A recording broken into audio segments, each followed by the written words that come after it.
Cette vidéo vous est présentée par la boutique lilojeu.ca, un service personnalisé par une équipe de passionnés d'ici.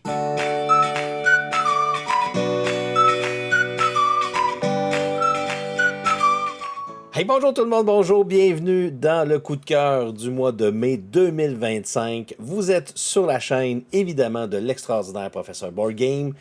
Mon nom est Martin Lafrenière de la chaîne YouTube de la Zone Jeux de société, mais aussi du podcast de l'autre côté du plateau.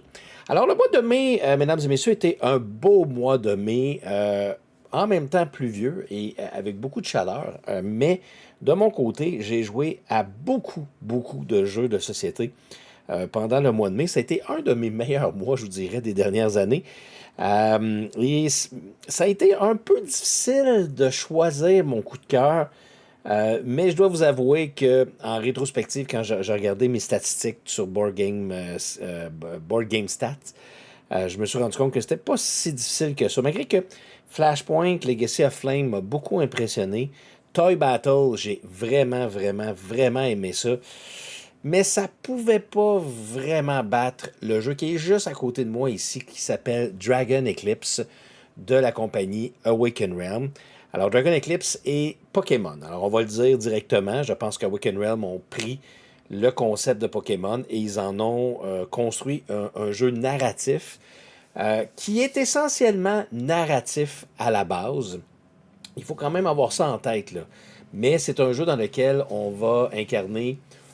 On n'est pas un entraîneur dans celui-là, mais on dirait qu'on s'occupe de ce qu'on appelle des Misslings. Et ces Misslings-là sont contrôlés par un gardien dragon. Là, de Dragon Eclipse, ça vient avec l'idée qu'il y a comme deux mondes qui sont collés les uns aux autres. Il y a un monde gentil qui est le monde dans lequel on vit, puis il y a un monde méchant qui est un monde parallèle. Et il y a des dragons qui protègent un portail qui permet aux méchants de rentrer dans notre monde. Et c'est justement au moment où il y a une éclipse que ça arrive. Et nous, bien, on a des affinités avec des créatures de terre, de feu, d'eau. Bon, vous comprenez un peu le principe. Et on devra utiliser nos Misslings pour faire différents combats, pour accomplir différentes missions dans le jeu. C'est un jeu de campagne, c'est un jeu qui est essentiellement un jeu solo en passant, mais qui peut également se jouer à 2 joueurs.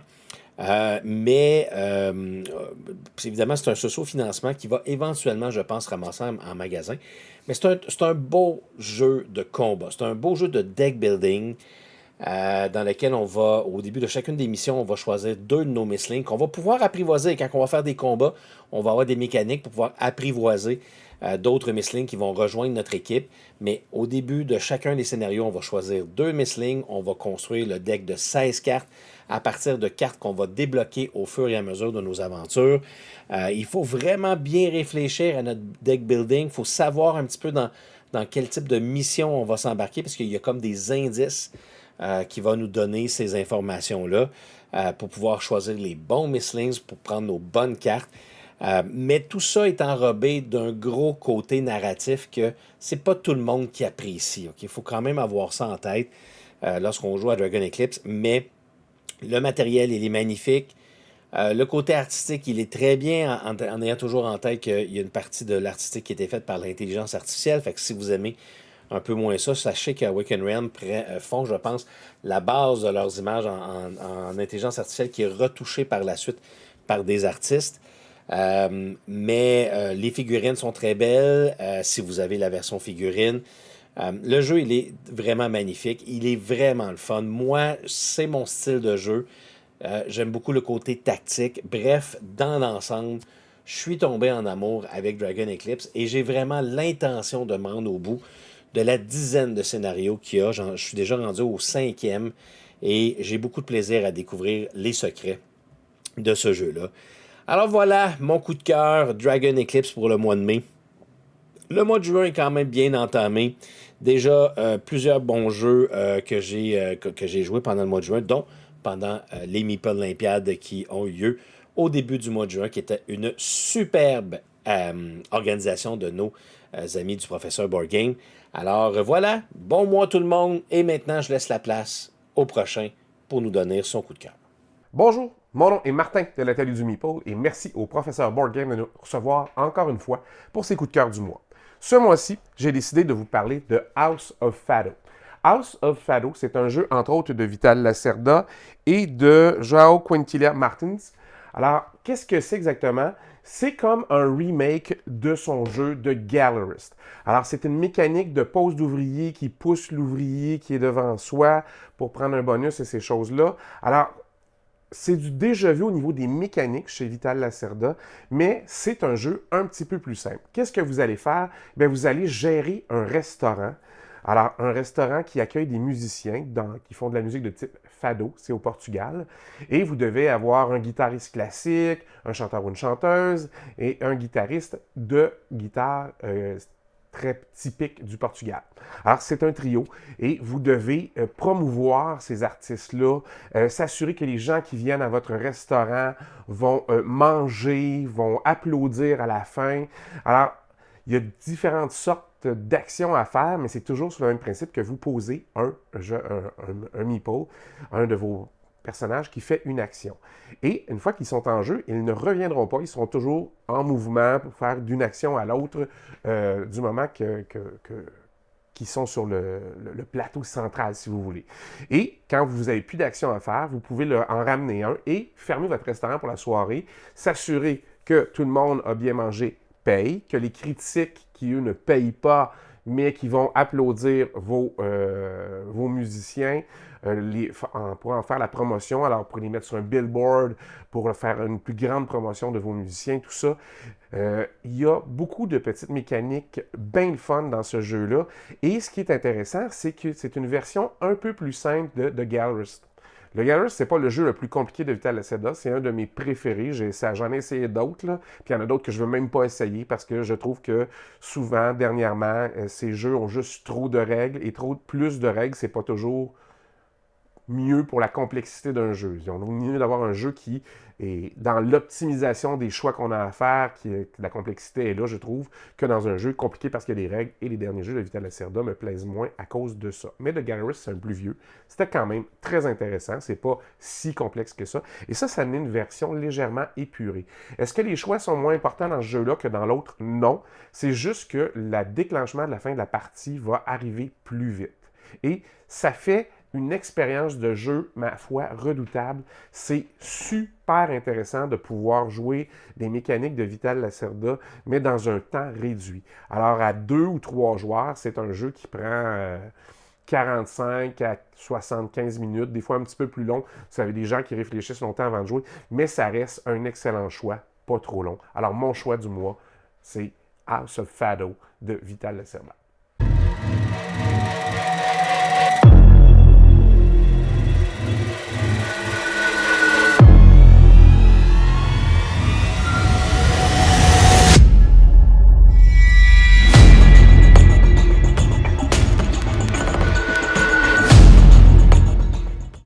Non, n'ajustez pas votre appareil, vous êtes toujours dans les coups de cœur, et vous l'aurez peut-être deviné, le mien pour le mois de mai, c'est le jeu Toy Battle. Donc c'est un petit jeu pour deux de confrontation, dans lequel on va essayer de placer nos pièces qui sont en fait différents types de jouets, et on va pouvoir aller gagner de deux façons, soit en se rendant jusqu'à la base de notre adversaire, ou en entourant des zones stratégique sur le plateau pour aller gagner assez d'étoiles pour remporter la partie. Et à toutes les fois qu'on doit placer une pièce, il faut pouvoir tracer une ligne d'adjacence entre notre base et toutes les pièces qu'on a placées précédemment. Et c'est un jeu super simple, ça s'apprend en 2 minutes. Ça se joue en 5-10 minutes. On peut enchaîner les parties. Puis, dans le fond, les différentes pièces qu'on va jouer, ils ont des numéros de 1 à 7. Mais ils ont aussi un pouvoir qui s'applique au moment où on la joue. Puis la twist, c'est qu'on peut placer des pièces de numéros supérieurs par-dessus les pièces de l'adversaire pour les couvrir temporairement. Mais les pouvoirs des pièces qu'on place, dans le fond, plus le chiffre est haut, moins le pouvoir est bon, et vice-versa. Donc on est un peu tout le temps tiraillé entre on veut protéger notre base avec des hautes pièces, mais on veut aussi jouer les plus basses pour avoir des meilleurs pouvoirs. Faut vraiment considérer le tempo aussi parce qu'à notre tour, soit qu'on pige 2 nouvelles pièces ou soit qu'on place une des pièces qu'on a dans notre main. Donc, il y a toute une considération de c'est quand le bon moment pour attaquer, c'est quand le bon moment pour refaire sa main, appliquer les pouvoirs au bon moment. En plus, le jeu vient avec différents boards, puis chaque board a comme des locations spéciales. Quand on place une pièce dessus, non seulement on a le pouvoir de notre pièce, mais on a aussi le pouvoir de cette location-là, puis qui va changer d'un board à l'autre. Donc ça met un petit peu de piquant dans les parties, ça fait un petit peu de variété. Donc un jeu super simple, super rapide, mais avec une belle profondeur stratégique qui fait qu'on veut y revenir encore et encore. Donc c'est pour ça que c'est mon coup de cœur, et je crois que c'est un coup de circuit de Repos Productions, Paolo Mori et Alessandro Zucchini. Et sur ce, je passe le melon au prochain et je vous dis à la prochaine. Hey, salut tout le monde, c'est Vincent. Et Yannick. Pour la chaîne Le Temps d'un jeu. Merci à Professeur Board Game de nous avoir invités de nouveau pour le coup de cœur du mois de mai. De mon côté, coup de cœur, quand même un gros coup de cœur, je pense. C'est un lourd coup de cœur. Unconscious Mind. Donc, dans Unconscious Mind, on est en fait un disciple de Freud où on a notre cabinet, on essaie de guérir des patients.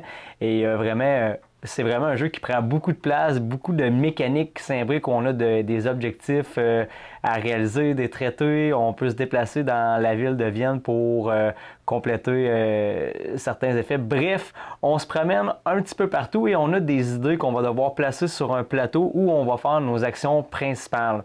Donc, il y a des actions où on peut bouger nos intuitions. Nos intuitions nous permettent quand on les utilise, nous permettent de guérir des patients et les patients sont importants à guérir puisque ça nous donne des points de réputation puisque dans le jeu, c'est de ramasser le plus de points de réputation qu'on peut. Donc, un excellent jeu. C'est pas un petit jeu, on va se le dire, Yannick, là, c'est pas un petit jeu, mais les mécaniques s'imbriquent très bien. Et bref, mon coup de cœur pour le mois de mai, Unconscious Mind. Très beau jeu, très beau jeu. Moi, je vais y aller dans un petit peu moins lourd que Unconscious Mind. Ça va être le jeu, on a déjà fait une vidéo dessus. Ouais. Il s'agit de Ruse. Donc, Ruse, dans ce jeu, vous incarnez un renard qui a une portée de renardeau. Puis le but, ça va être d'élever ces renardeaux, de les faire vieillir, de leur donner de l'instinct. On va pouvoir se promener sur un plateau pour mettre des traces, nos traces de renard, donc marquer des territoires, faire du mulottage. Donc on va aller chasser pour aller chercher des points de croissance qui vont nous permettre à la fin de notre tour de faire vieillir, grandir nos renardeaux et éventuellement les faire sortir du terrier pour qu'ils puissent acquérir de l'instinct. Donc un très bon jeu aussi que j'ai beaucoup aimé, moins compliqué que le tien, ça me convient mieux pour ma part. Donc moi, mon coup de cœur du mois de mai, c'était Ruse. Donc c'était Vincent. Et Yannick. Et on vous dit à la prochaine. Salut. Bonjour à la maison, j'espère que vous allez bien. Mon nom est Pat Larochelle de la chaîne YouTube Les Petits Chefs et merci encore une fois, Professeur Board Game, de m'avoir invité pour parler de mon coup de cœur de mai. Mon coup de cœur, c'est Ark Nova, un jeu de Mathias Wege, un excellent jeu. C'est un jeu médium expert. Tu regardes la tablée, puis là, tu dis « Wow, minute, là, je vais jouer à ça, moi, là? » Ben oui, après 3 manches, vous vous rendez compte que vous êtes en train de jouer. Non seulement vous êtes capable de le faire, c'est pas si compliqué que ça, mais en plus, vous êtes en train d'adorer le jeu. En tout cas, moi, ça a été mon cas. Il y a du placement de tuiles. Pour créer votre zoo, vous allez collectionner des cartes pour identifier les animaux dans votre zoo. Vous devez faire des partenariats avec des commanditaires, des universités. C'est vraiment bien pensé. La thématique fonctionne parfaitement. J'aime le fait que dans la boîte de jeu, il y a 10 plateaux de joueurs différents. Donc, vous pouvez jouer en mode asymétrique. Mais sinon, vous pouvez jouer aussi en mode identique pour vos premières parties. Donc ça vous permet d'apprendre le jeu tranquillement, tous ensemble. Et quand vous êtes rendu expert, là, vous pouvez vous choisir des cartes différentes, ce qui va vous donner des nouveaux défis. C'est vraiment intéressant. Autre chose de particulier, c'est qu'à votre tour de jeu, vous allez avoir le choix entre 5 actions. Et ces 5 actions-là, ce sont des cartes que vous allez devoir choisir. Mais ces cartes-là vont être à 5 différents niveaux sous votre plateau de jeu. Donc, plus vous jouez la carte qui est à un haut niveau, plus que vous allez avoir de pouvoir pour cette action-là. Et ces cartes-là, en plus, il y a moyen de les améliorer pour avoir encore plus de pouvoir sur nos actions. C'est vraiment bien pensé. Et une autre chose que je trouve vraiment originale, c'est le déclenchement de la fin de partie. Les marqueurs de 2 pistes de score, soit la piste d'attrait et la piste de conservation, aussitôt qu'ils se croisent, ça va engendrer la fin de partie et ensuite, là, on va faire le décompte des points. T'sais, le temps de jeu, des fois, peut rebuter certains joueurs, fait qu'on ne joue pas tellement souvent, mais on veut vraiment y donner plus de temps. Il est vraiment amusant. J'aurais pu vous en parler encore plus longtemps, vous donner plus de détails, mais là, le temps avance et je dois laisser les autres parler aussi. Donc, on se dit à bientôt le mois prochain pour un nouveau coup de cœur. Salut! Bonjour à tous, c'est Elsa de Ludivcy et je vous présente mon coup de cœur du mois. Il s'agit du jeu Burn Cycle, qui est un jeu coopératif qui est sorti en 2022. Ce qui est vraiment intéressant avec ce jeu, c'est tout d'abord la mécanique de jeu, qui est assez complexe dans le style puzzle game, mais je trouve que c'est basé un peu dans les mêmes thématiques ou les mêmes concepts que les jeux vidéo. Ça veut dire, en fait, dans ce jeu, la thématique, c'est qu'on est des robots qui veulent infiltrer le monde des humains. Par contre, on veut y aller en mode sneaky. Ça veut dire qu'on veut pas être repéré parce que c'est assez difficile de combattre les humains. Donc, on va se déplacer en mode furtif. On va essayer d'accomplir nos missions et de fuir par la suite. Donc, une thématique intéressante, un style de jeu, je vous dis, ça fait vraiment penser aux jeux vidéo en mode j'essaie de passer inaperçu, je frôle les murs, j'essaie d'aller voler des objets, puis de repartir en courant. Donc, ce qui est intéressant dans la mécanique coopérative, c'est que nos actions, évidemment, ont un impact sur les actions des autres, mais on a quand même la possibilité d'avoir une certaine stratégie personnelle, parce qu'on a des objectifs, des missions personnelles. On a aussi des objectifs, bien sûr, communs. Puis on va essayer de monter de niveau pour aller battre le boss final. Donc, j'ai joué à Burn Cycle à 3 joueurs, ce qui était assez intéressant au niveau de la dynamique coopérative, puis aussi au niveau de la durée du jeu. Il faut savoir que c'est un jeu qui est quand même complexe à apprendre.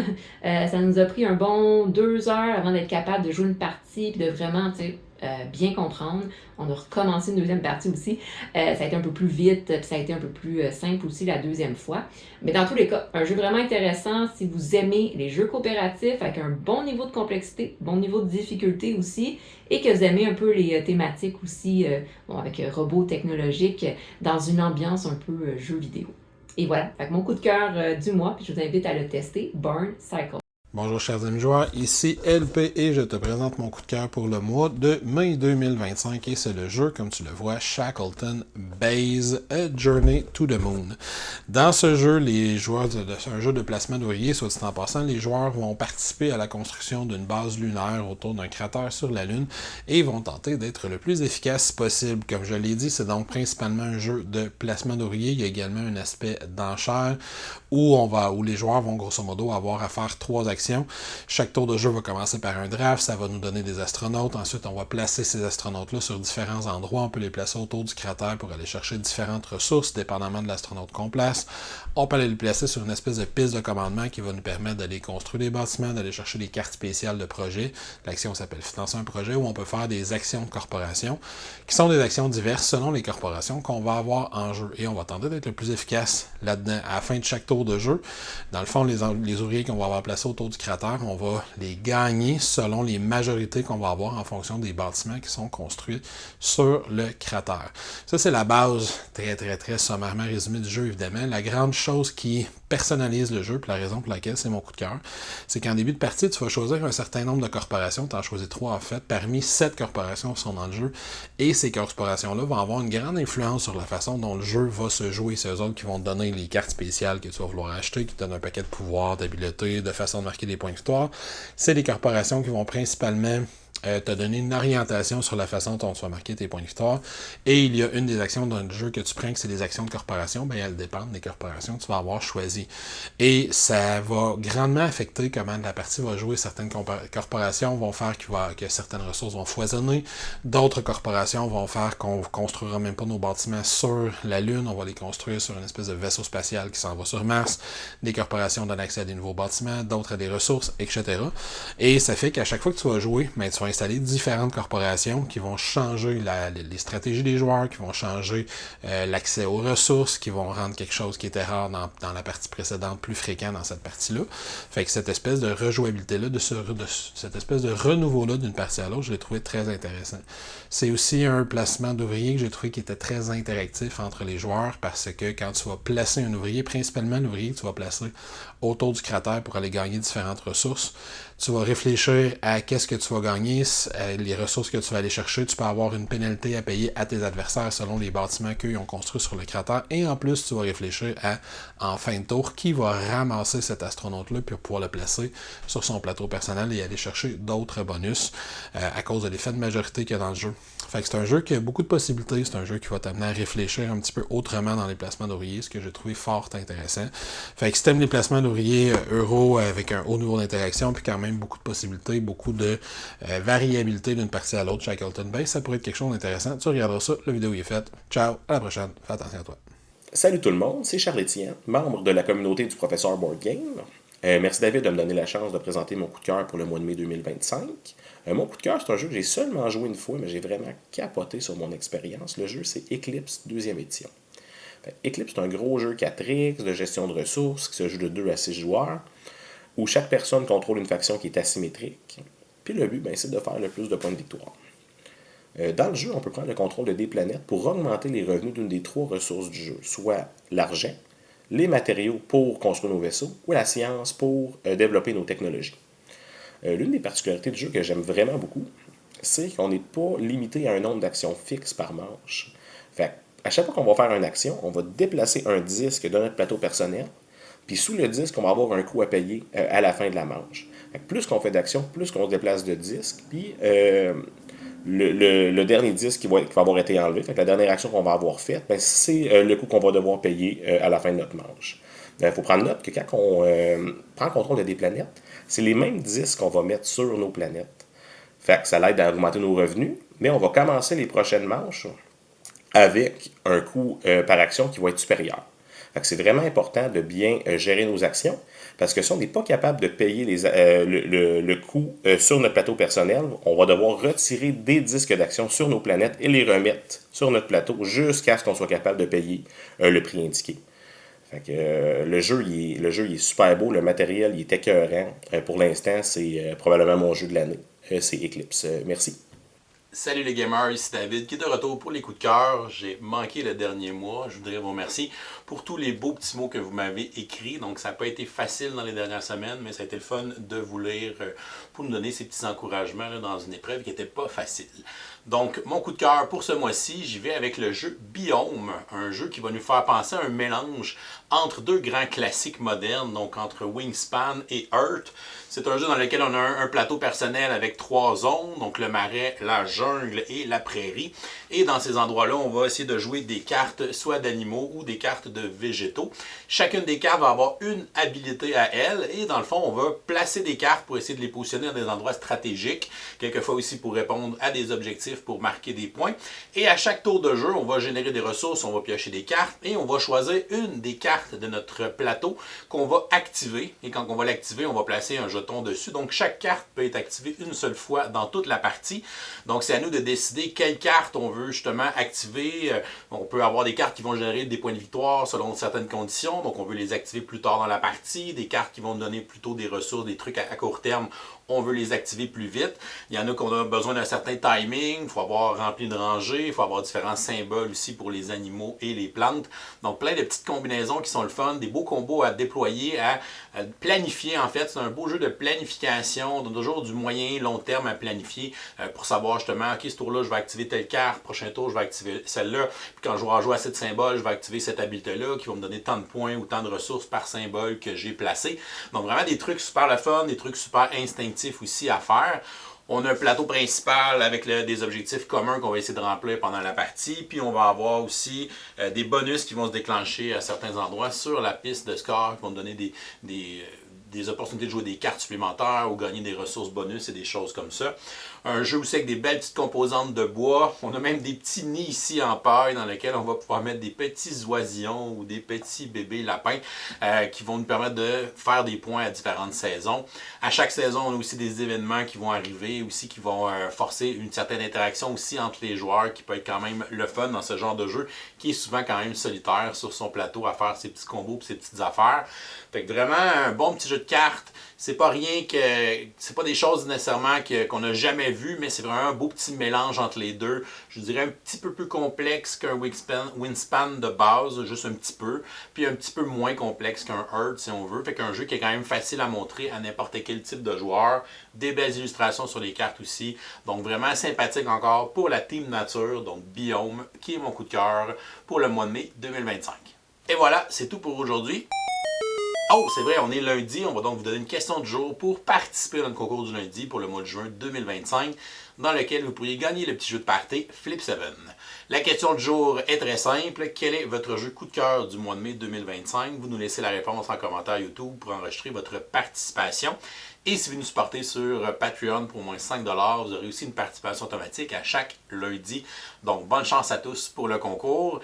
Et en terminant, encore une fois, un gros merci à tous mes collaborateurs et collaboratrices qui ont partagé leur coup de cœur avec vous encore ce mois-ci, qui vous ont donné de très belles suggestions. Et en terminant, on vous laisse, comme notre nouvelle tradition en 2025, avec notre invité surprise, qui est quelqu'un de l'industrie du jeu. Donc ici, on vous présente des auteurs québécois qui vont nous présenter leur coup de cœur. Donc je vous souhaite à tous une excellente fin de journée et continuez de gamer. Bonjour, je m'appelle Éric Fugère, je suis co-designer du jeu Natera New Beginning, jeu que vous avez peut-être vu passer dans la dernière année sur Kickstarter. Les jeux seront bientôt d'ailleurs livrés cet automne directement à votre table, donc c'est un moment très super excitant pour nous. David m'a invité à parler de mon coup de cœur de ce mois-ci et je vais avec une recommandation qui m'a été donnée par Kevin Torticier de la chaîne Les Ludovores, c'est Eternal Decks. Eternal Decks étant un jeu coopératif de levée. Ça sonne un peu bizarre, mais le tout fonctionne. Le but du jeu, en fait, c'est de remplir un objectif spécifique. Par exemple, de délivrer 4 éternels de la même rangée.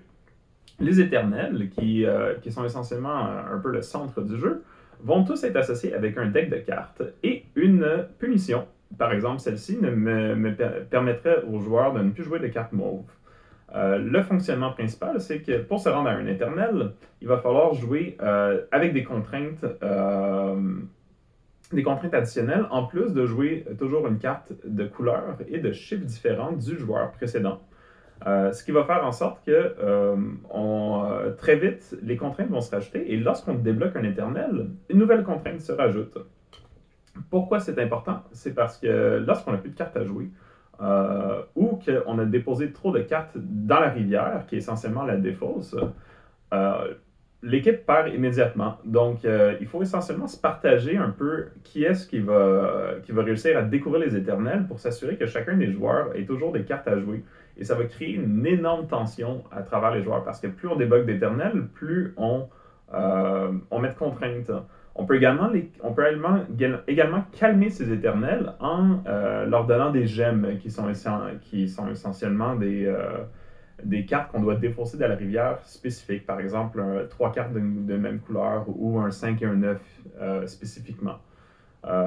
Donc, toutes ces contraintes-là vont faire en sorte que ça va être relativement difficile de réussir à se rendre au point, mais pour en rajouter encore un peu plus, les joueurs ne sont pas capables de communiquer comme qu'ils voudraient. Donc, on peut y aller avec 2 modes. Soit on n'a pas le droit de donner d'informations critiques des cartes, par exemple les couleurs et les chiffres, ou on peut ne pas communiquer du tout, un peu comme dans Magic Labyrinth, où on peut simplement communiquer avec des jetons de couleurs. Donc, le tout, ça crée une super tension pendant le jeu, et c'est probablement mon jeu coopératif de l'année. Donc, voilà. Merci beaucoup.